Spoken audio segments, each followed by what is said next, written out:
You dance over me while I am unaware.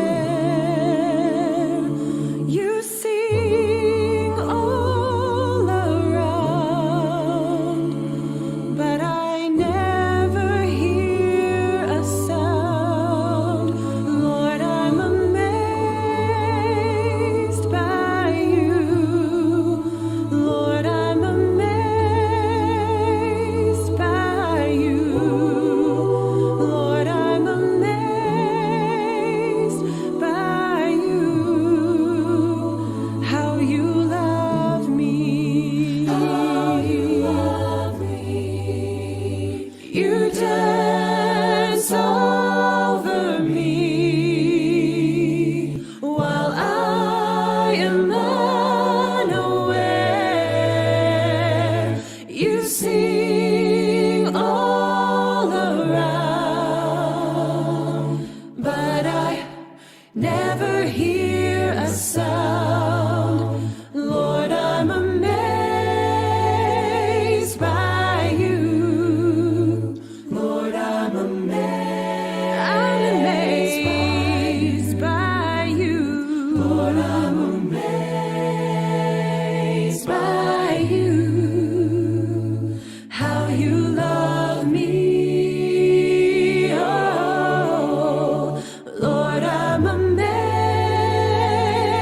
by you. Lord, I'm amazed by you. Lord, I'm amazed by you. How you love me. How wide the measure of the love that you have shown to me. How deep, how fathomless the blessings you have given me. And I give thanks for your amazing love. And I thank you, Lord. And I thank you, Lord. How wide the measure of the love that you have shown to me. How deep, how fathomless the blessings you have given me. And I give thanks for your amazing love. And I thank you, Lord. How wide the measure of the love that you have shown to me. How deep, how fathomless the blessings you have given me. And I give thanks for your amazing love. And I thank you, Lord. And I thank you, Lord. How wide the measure of the love that you have shown to me. How deep, how fathomless the blessings you have given me. And I give thanks for your amazing love. And I thank you, Lord. Lord, I'm amazed. I'm amazed. I'm amazed by you. Lord, I'm amazed. I'm amazed by you. Lord, I'm amazed. I'm amazed by you. How you love me. And I thank you, Lord. And I thank you, Lord. I'm amazed. I'm amazed by you. Lord, I'm amazed. I'm amazed by you. Lord, I'm amazed. I'm amazed by you. How you love me. How you love me.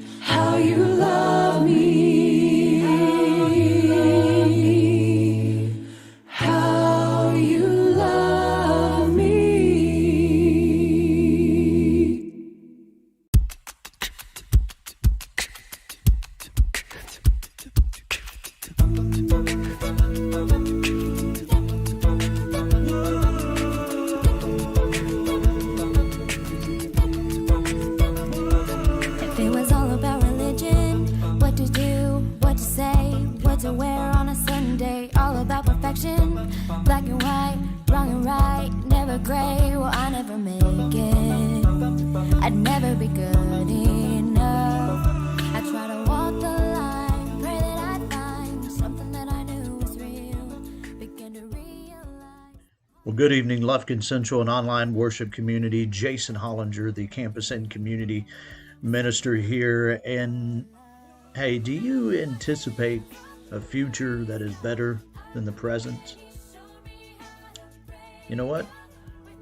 If you do, what you were saying is, I hope things are better. We're going to talk about that word hope right after this time in worship. Feet.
So let's say you want to describe the feeling of anticipating a future that's better than the present. You might be giddy or excited or maybe unsure, but most of us know that experience. We call it hope. It's a state of anticipation, and it's crucial for healthy human existence. And it's a really important concept in the Bible. In fact, there are many words for hope in the ancient languages of the Bible, and they're all fascinating. In the Old Testament, there are two main Hebrew words translated as hope. The first is yachal, which means simply to wait for.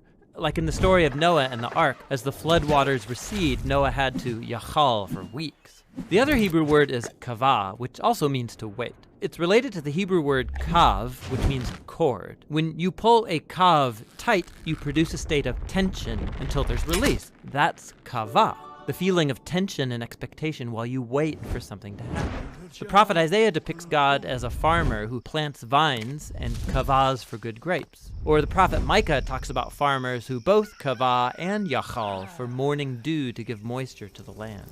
So in biblical Hebrew, hope is about waiting or expectation. But waiting for what? In the period of Israel's prophets, as the nation was sinking into self-destruction, Isaiah said, "At this moment, the Lord's hiding his face from Israel, so I will kavah for him." The only hope Isaiah had in those dark days was the hope for God himself.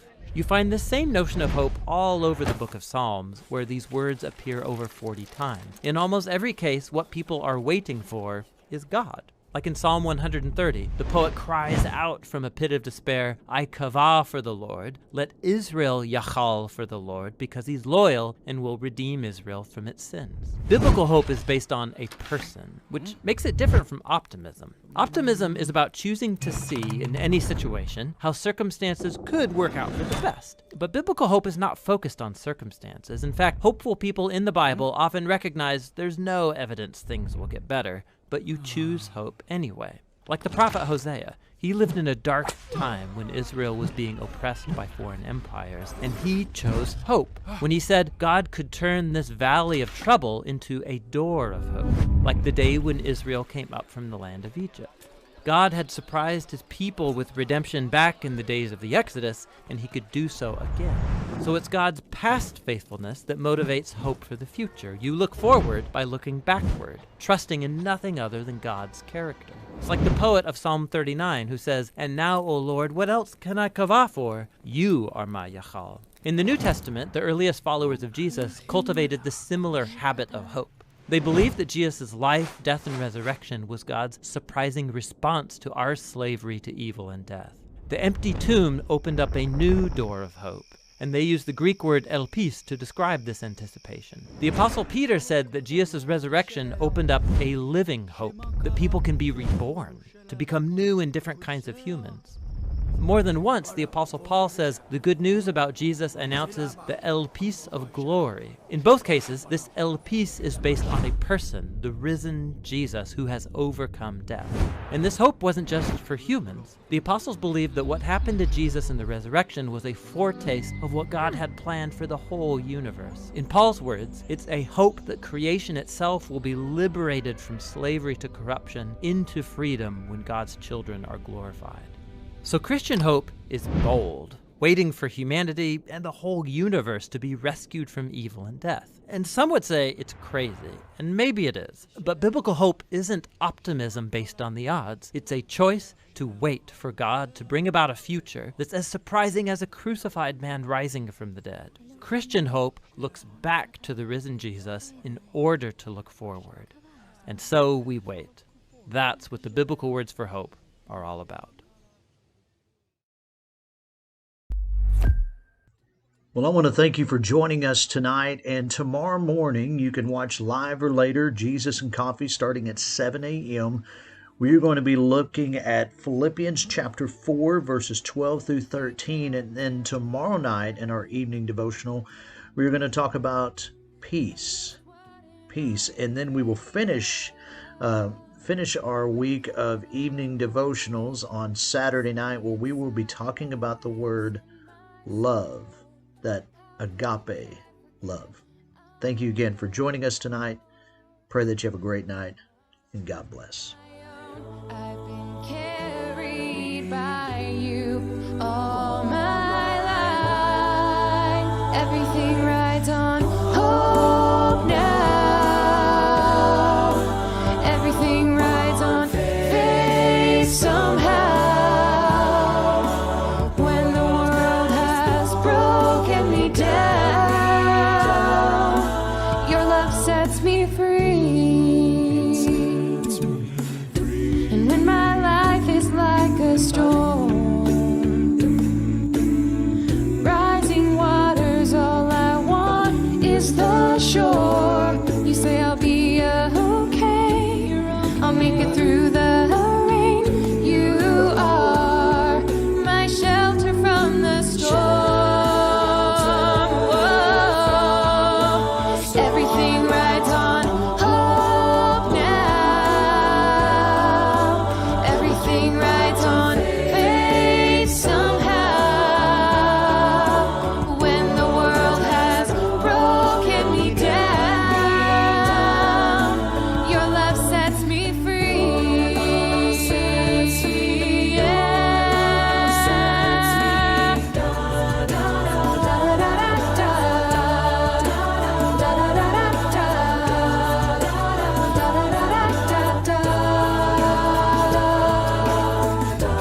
I am not my own.